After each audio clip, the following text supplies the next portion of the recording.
Chapter 8. The Queen's Croquet Ground. A large rose tree stood near the entrance of the garden. The roses growing on it were white, but there were 3 gardeners at it, busily painting them red. Alice thought this a very curious thing, and she went nearer to watch them, and just as she came up to them she heard one of them say, "Look out now, 5. Don't go splashing paint over me like that." "I couldn't help it," said 5, in a sulky tone. 7 jogged my elbow. On which 7 looked up and said, "That's right, 5. Always lay the blame on others." "You'd better not talk," said 5. "I heard the Queen say only yesterday you deserve to be beheaded." "What for?" said the one who had spoken first. "That's none of your business, 2, said 7. "Yes, it is his business," said 5, "and I'll tell him, it was for bringing the cooked tulip roots instead of onions." 7 flung down his brush, and had just begun well, of all the unjust things, when his eye chanced to fall upon Alice, as she stood watching them, and he checked himself suddenly. The others looked round also, and all of them bowed low. "Would you tell me," said Alice, a little timidly, "why you are painting those roses?" 5 and 7 said nothing, but looked at 2. 2 began in a low voice, "Why the fact is, you see, miss, this here ought to have been a red rose tree, and we put a white one in by mistake, and if the Queen was to find it out, we should all have our heads cut off, you know. So you see, miss, we're doing our best, afore she comes." 2. At this moment 5, who had been anxiously looking across the garden, called out, "The Queen! The Queen!" And the 3 gardeners instantly threw themselves flat upon their faces. There was a sound of many footsteps, and Alice looked round, eager to see the Queen. First came 10 soldiers carrying clubs. These were all shaped like the 3 gardeners, oblong and flat, with their hands and feet at the corners. Next the 10 courtiers. These were ornamented all over with diamonds, and walked 2 and 2, as the soldiers did. After these came the royal children. There were 10 of them, and the little dears came jumping merrily along hand, in couples. They were all ornamented with hearts. Next came the guests, mostly kings and queens, and among them Alice recognized the white rabbit. It was talking in a hurried, nervous manner, smiling at everything that was said, and went by without noticing her. Then followed the knave of hearts, carrying the king's crown on a crimson velvet cushion, and, last of all this grand procession, came the king and queen of hearts. Alice was rather doubtful whether she ought not to lie down on her face like the 3 gardeners, but she could not remember ever having heard of such a rule at processions, and besides, what would be the use of a procession, thought she, if people had all to lie down upon their faces, so that they couldn't see it. So she stood still where she was, and waited. When the procession came opposite to Alice, they all stopped and looked at her, and the Queen said severely, "Who is this?" She said it to the knave of hearts, who only bowed and smiled in reply.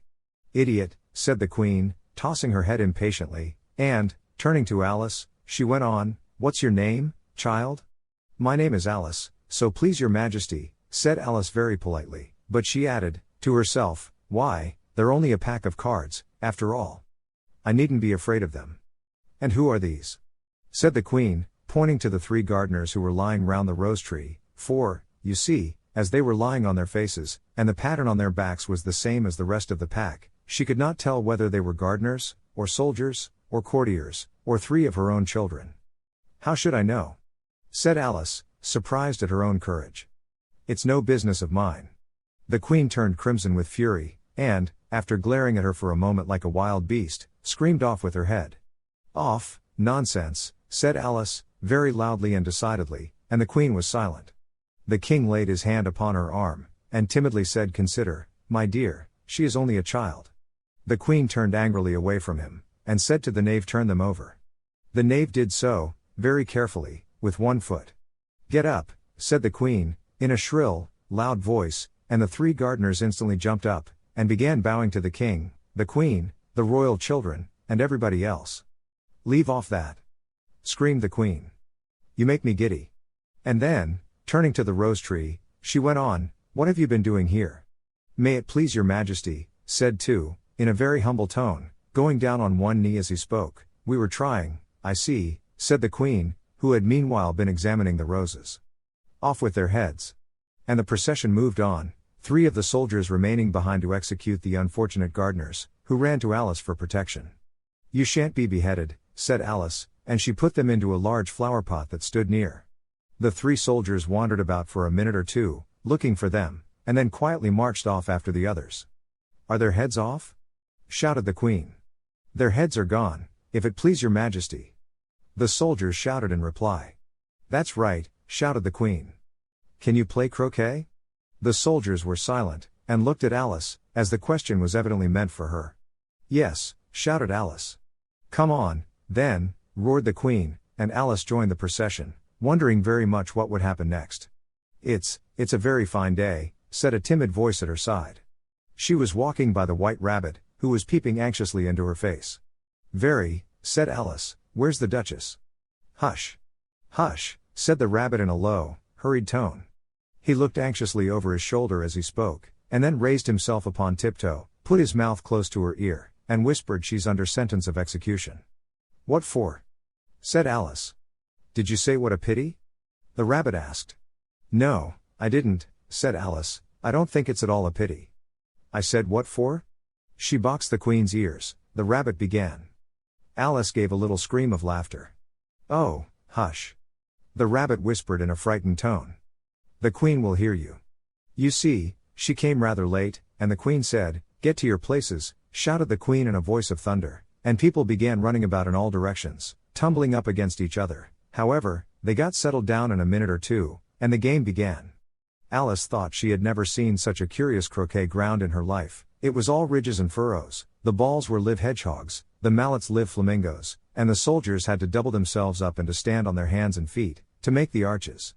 The chief difficulty Alice found at first was in managing her flamingo. She succeeded in getting its body tucked away, comfortably enough, under her arm, with its legs hanging down, but generally, just as she had got its neck nicely straightened out, and was going to give the hedgehog a blow with its head, it would twist itself round and look up in her face, with such a puzzled expression that she could not help bursting out laughing. And when she had got its head down, and was going to begin again, it was very provoking to find that the hedgehog had unrolled itself, and was in the act of crawling away. Besides all this, there was generally a ridge or furrow in the way wherever she wanted to send the hedgehog to, and, as the doubled-up soldiers were always getting up and walking off to other parts of the ground, Alice soon came to the conclusion that it was a very difficult game indeed.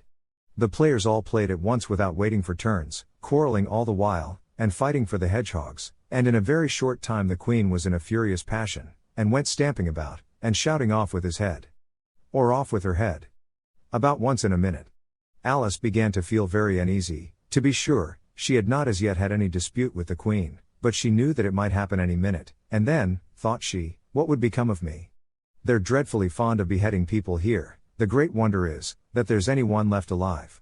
She was looking about for some way of escape, and wondering whether she could get away without being seen, when she noticed a curious appearance in the air. It puzzled her very much at first, but, after watching it a minute or two, she made it out to be a grin, and she said to herself, it's the Cheshire Cat, now I shall have somebody to talk to. How are you getting on? Said the cat, as soon as there was mouth enough for it to speak with. Alice waited till the eyes appeared, and then nodded. It's no use speaking to it, she thought, till its ears have come, or at least one of them. In another minute the whole head appeared, and then Alice put down her flamingo, and began an account of the game, feeling very glad she had someone to listen to her. The cat seemed to think that there was enough of it now in sight, and no more of it appeared. I don't think they play it all fairly, Alice began, in rather a complaining tone, and they all quarrel so dreadfully one can't hear oneself speak, and they don't seem to have any rules in particular. At least, if there are, nobody attends to them, and you've no idea how confusing it is, all the things being alive. For instance, there's the arch I've got to go through next, walking about at the other end of the ground, and I should have croqueted the Queen's hedgehog just now, only it ran away when it saw mine coming. How do you like the Queen? Said the cat in a low voice. Not at all, said Alice, she's so extremely. Just then she noticed that the Queen was close behind her, listening, so she went on, likely to win, that it's hardly worth while finishing the game. The Queen smiled and passed on. Who are you talking to? Said the King, going up to Alice, and looking at the cat's head with great curiosity. It's a friend of mine, a Cheshire Cat, said Alice, allow me to introduce it. I don't like the look of it at all, said the King, however, it may kiss my hand if it likes. I'd rather not, the cat remarked. Don't be impertinent, said the King, and don't look at me like that. He got behind Alice as he spoke. A cat may look at a king, said Alice. I've read that in some book, but I don't remember where. Well, it must be removed, said the King very decidedly, and he called the Queen, who was passing at the moment, my dear. I wish you would have this cat removed. The Queen had only one way of settling all difficulties, great or small. Off with his head, she said, without even looking round. "I'll fetch the executioner myself," said the king eagerly, and he hurried off. Alice thought she might as well go back, and see how the game was going on, as she heard the queen's voice in the distance, screaming with passion. She had already heard her sentence 3 of the players to be executed for having missed their turns, and she did not like the look of things at all, as the game was in such confusion that she never knew whether it was her turn or not. So she went in search of her hedgehog. The hedgehog was engaged in a fight with another hedgehog, which seemed to Alice an excellent opportunity for croqueting one of them with the other. The only difficulty was, that her flamingo was gone across to the other side of the garden, where Alice could see it trying in a helpless sort of way to fly up into a tree.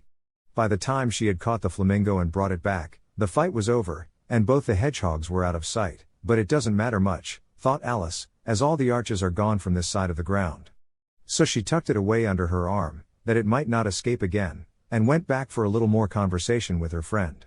When she got back to the Cheshire Cat, she was surprised to find quite a large crowd collected round it. There was a dispute going on between the executioner, the king, and the queen, who were all talking at once, while all the rest were quite silent, and looked very uncomfortable. The moment Alice appeared, she was appealed to by all 3 to settle the question, and they repeated their arguments to her, though, as they all spoke at once, she found it very hard indeed to make out exactly what they said. The executioner's argument was, that you couldn't cut off a head unless there was a body to cut it off from, that he had never had to do such a thing before, and he wasn't going to begin at his time of life. The king's argument was, that anything that had a head could be beheaded, and that you weren't to talk nonsense. The queen's argument was, that if something wasn't done about it in less than no time she'd have everybody executed, all round. It was this last remark that had made the whole party look so grave and anxious. Alice could think of nothing else to say but it belongs to the Duchess, you'd better ask her about it. She's in prison, the queen said to the executioner, fetch her here. And the executioner went off like an arrow.